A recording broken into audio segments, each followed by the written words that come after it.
नकली कारखानार पेंठस्थली साजिची जगतपुर।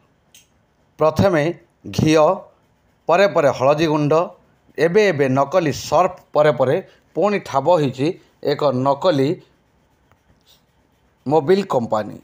जो Mobil company नाम रखा जाइछि गोलक एंटरप्राइजेस। एक विशेष सूत्र खबर पाई जगतपुर थाना अधिकारी श्रीजुक्त अनिरुद्ध नायक सहित एक टीम सुनारीबणटारे गोलक एंटरप्राइजेस नामक एक नकली मोबिल प्रस्तुत कारखाना थिबा जानिबाको पाइथिले।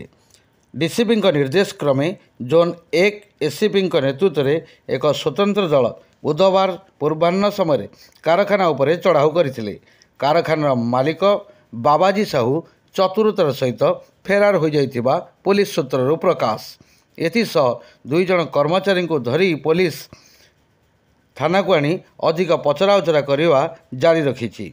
कारखानार कौनसी वैध कागजपत्र नथिबा थाना अधिकारी श्री नायक सूचना दैछन्ति। एही चढ़ाऊ रे सामग्री और सेवाकर विभाग, माप और परिमाण विभाग, द्रव्यर गुणमान जांच दल, पुलिस मिलित भावे सामिल थिले। कर्णाटकरू कर्भी पाउडर संग्रह करी एही कारखाना रे नकली सामग्री तैयारी करा जाउथिला।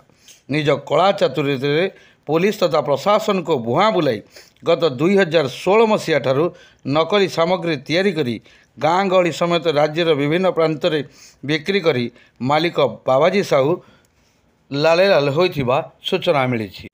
पुलिस सूचना मुताबक नकली सामग्री प्रस्तुत रे व्यवहृत होइथिबा मेसीन, विभिन्न नामी दामी कंपानीर लोगो थिबा नकली मोबिल, स्कल्पचर ऑयल, ग्रीस और नकली गियर ऑयल 495 कार्टून ने थिबा बेले 13,952 बाल्टी, डब्बा और जार समेत अन्य जिनिस